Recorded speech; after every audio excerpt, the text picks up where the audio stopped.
नमस्कार जोहार, मैं चुनचुन कुमार। स्वागत है झारखंडी हिंदी न्यूज पर। तो चलिए जानते हैं दिन भर की सभी महत्वपूर्ण खबरों को।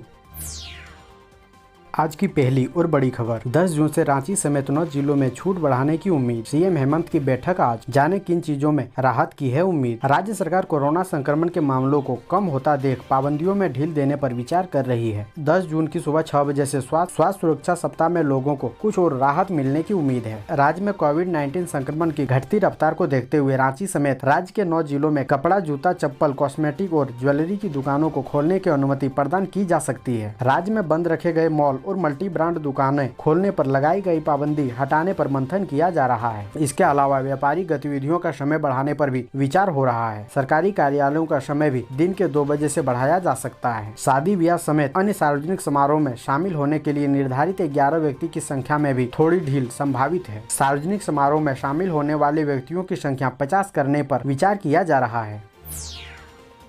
अगली बड़ी खबर, कोरोना से मरे कॉलेज शिक्षकों के परिजनों को 1 दिन का वेतन देंगे प्रोफेसर। BBMKU टीचर एसोसिएशन की बैठक में कोरोना से जान गंवाने वाले कॉलेज शिक्षकों के परिजनों को आर्थिक सहायता देने का निर्णय लिया गया है। सभी शिक्षकों का 1 दिन का वेतन स्वर्गीय रेमंड केरकेट्टा के परिवार को और 1 दिन का वेतन स्वर्गीय विवेकानंद सिंह के परिवार को देंगे। इसमें कुलपति ने भी सहमति प्रदान की है। बैठक में दोनों शिक्षकों के सभी तरह के बकाये का भुगतान जल्द करने की मांग की गई है। साथ ही नियम अनुसार एक परिजन को अनुकंपा पर नौकरी दी जाए।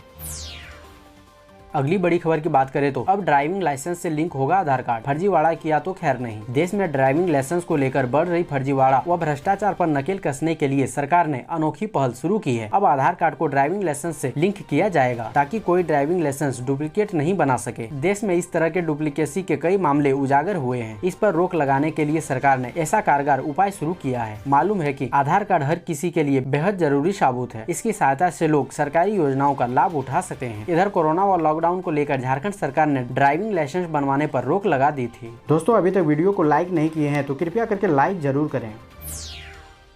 अगली बड़ी खबर की बात करें तो छठी जेपीएससी का रिजल्ट निरस्त, 8 सप्ताह के अंदर फ्रेश मेरिट लिस्ट जारी करने का आदेश। जाने हाईकोर्ट की अन्य बड़ी बातें। झारखंड हाईकोर्ट ने छठी संयुक्त सिविल सेवा प्रतियोगिता परीक्षा की मेरिट लिस्ट व अनुशंसाओं को निरस्त कर दिया है। 8 सप्ताह के अंदर झारखंड लोक सेवा आयोग यानी जेपीएससी को फ्रेश मेरिट लिस्ट जारी करने का आदेश दिया। साथ ही राज्य सरकार को निर्देश दिया कि जेपीएससी से पुनरीक्षित अनुशंसा मिलने पर 4 सप्ताह के अंदर अनुशंसित अभ्यर्थियों की नियुक्ति की जाए।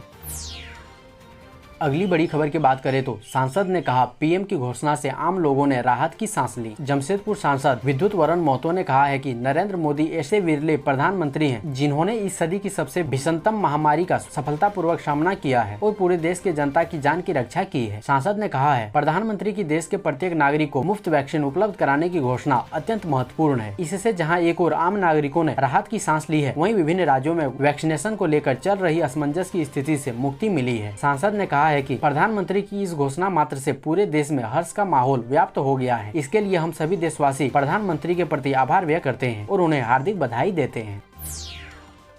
अगली बड़ी खबर, भूलने, उल्टी, बेहोशी की समस्या है तो संभल जाएं। आपको हो सकता है ब्रेन ट्यूमर। सिर दर्द को हल्के में ना लें। अक्सर देखा जाता है कि सिर दर्द होने पर लोग मेडिकल दुकानों से पेन किलर की दवा लेकर खा लेते हैं, लेकिन ऐसा करने वालों को सावधान होने की जरूरत है। बिना डॉक्टर परामर्श के दवा बिल्कुल नहीं खाएं, क्योंकि इससे न तो बीमारी पकड़ में आएगी और न ही अस्थायी इलाज हो पाएगा, बल्कि ज्यादा पेन किलर खाने से किडनी भी डैमेज हो सकती है। जमशेदपुर शहर में इस तरह की मरीज लगातार बढ़ रहे हैं। टाटा मुख्य अस्पताल व ब्रह्मानंद नारायण अस्पताल का आंकड़ा देखा जाए तो हर माह 150 से अधिक ब्रेन ट्यूमर के मरीज मिल रहे हैं। इसमें से अधिकांश मरीज सिर दर्द, मिर्गी, उल्टी, बेहोशी, भूलने की समस्या सहित अन्य समस्या लेकर पहुंचते हैं। इसके बाद जब सीटी स्कैन या फिर MRI जांच कराई जाती है तो रिपोर्ट में ब्रेन ट्यूमर की पुष्टि हो रही है। ब्रेन ट्यूमर का सही समय पर इलाज काफी जरूरी है। कई मरीजों में देखा जाता है कि यह ट्यूमर कैंसर का भी रूप ले लेता है।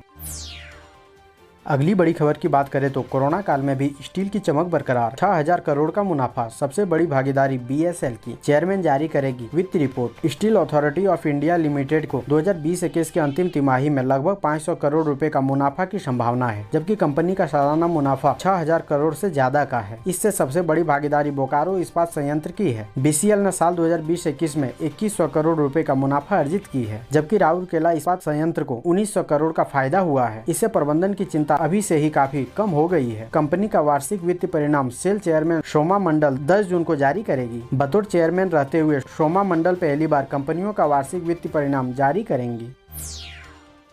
अगली बड़ी खबर की बात करें तो परफॉर्मेंस ग्रेडिंग इंडेक्स में गवर्नेंस प्रोसेस से पिछड़ा झारखंड एक साल में 7 से 21वें स्थान पर पहुंच गया। परफॉर्मेंस ग्रेडिंग इंडेक्स की रिपोर्ट रविवार को जारी कर दी गई। केंद्र सरकार की ओर से जारी इस रिपोर्ट में झारखंड को पिछले साल की तुलना में 7 स्थान का नुकसान हुआ है और वह 21वें पायदान पर पहुँच गया है। गवर्नेंस प्रोसेस में कम अंक मिलने की वजह से यह नुकसान हुआ है। वहीं पिछले वर्ष भी झारखंड लेवल 5 के ग्रेड 2 में था और इस वर्ष भी उसी स्थान पर है। परफॉर्मेंस ग्रेडिंग इंडेक्स में झारखंड को कुल 1000 अंकों में से 790 अंक मिले हैं। पिछले साल 751 अंक मिले थे। झारखंड को लर्निंग आउटकम और गुणवत्ता में 180 अंक में 186 अंक मिले हैं।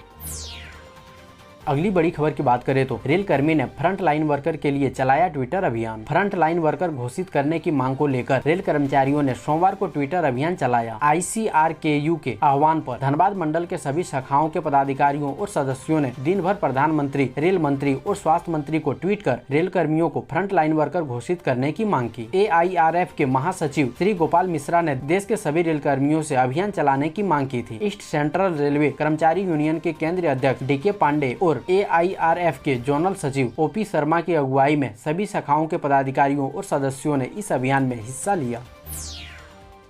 अगली बड़ी खबर की बात करें तो झारखंड में अब 15 नहीं 13 जून को ही पहुंचेगा मानसून। मौसम विभाग ने बताया कारण झारखंड में अब 15 नहीं बल्कि 13 जून तक ही मानसून दस्तक देगा, ऐसा मौसम विभाग का अनुमान है। पहले मौसम विभाग ने 15 जून तक आने की संभावना व्यक्त की थी, लेकिन जिस रफ्तार से मानसून बढ़ रहा है उसे देख अंदाजा लगाया जा रहा है कि 13 जून तक झारखंड में पहुँच जाएगा। हालांकि शहर में अभी से ही मानसून जैसा मौसम बना हुआ है। गर्जन व तेज आंधी के साथ रोजाना रुक रुक कर बारिश हो रही है। सोमवार को भी जमशेदपुर में लगातार दूसरे दिन बारिश हुई।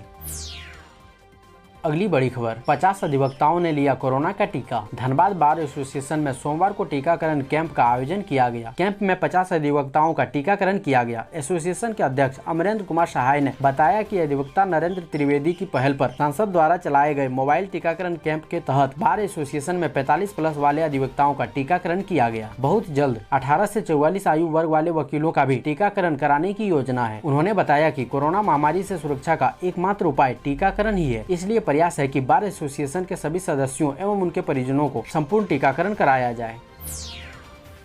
अगली बड़ी खबर की बात करें तो रांची की खेल अकादमी में बनेगा हाई परफॉर्मेंस सेंटर। 440 प्रशिक्षु लगभग हैं JSSPS में। झारखंड के खिलाड़ियों के लिए अच्छी खबर है, अब उन्हें खेल में आगे बढ़ाने के लिए वैज्ञानिक पद्धति से भी प्रशिक्षित किया जाएगा। इसके लिए Jharkhand state sport promotion society में हाई परफॉर्मेंस सेंटर बनाने का प्रस्ताव तैयार किया गया है। इसे CCL के CSR फंड के सहयोग से बनाया जाना है। इस हाई परफॉर्मेंस सेंटर में sport medical science, sport psychology, sport nutrition और एक्सरसाइज साइकोलॉजी आदि से संबंधित ट्रेनिंग प्रशिक्षु से ले सकेंगे। यह देश का 6ठा हाई परफॉर्मेंस सेंटर होगा। इस संबंध में हाल ही मुख्य सचिव की अध्यक्षता में JSSPS के गवर्निंग काउंसिल की बैठक में चर्चा की गई।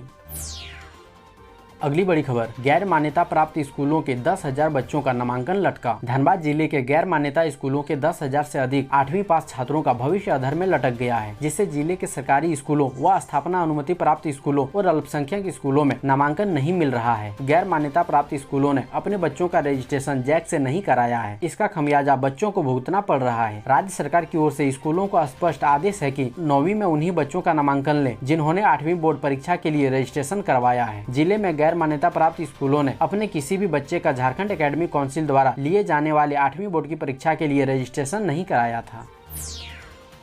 अगली बड़ी खबर की बात करें तो कोरोना महामारी के खिलाफ संघर्ष में जुटी हुई है झारखंड सरकार। मुख्यमंत्री ने कहा सभी के सहयोग से मिलेगी जीत। झारखंड के मुख्यमंत्री हेमंत सोरेन ने सोमवार को कहा कि राज्य में सरकार कोविड के खिलाफ संघर्ष में जुटी हुई है और सभी के सहयोग से कोरोना के खिलाफ चल रही जंग को जीतेंगे। सोरेन ने एक कार्यक्रम में कहा कि कोविड के खिलाफ जंग जारी है और सरकार द्वारा कोरोना महामारी की रोकथाम, बचाव और संक्रमितों के बेहतर इलाज के लिए लगातार प्रयास किए जा रहे हैं। उन्होंने कहा कि इस सिलसिले में सरकार को विभिन्न संगठनों और राज्यवासियों का पूरा सहयोग मिल रहा है और सभी के सहयोग से कोरोना के खिलाफ जारी जंग को उनकी सरकार जीतेगी। राज्य सरकार के प्रवक्ता ने बताया कि मुख्यमंत्री हेमंत सोरेन को ICICI बैंक की CSR इकाई ICICI फाउंडेशन द्वारा कोविड से संबंधित चिकित्सकीय उपकरण सौंपे गए।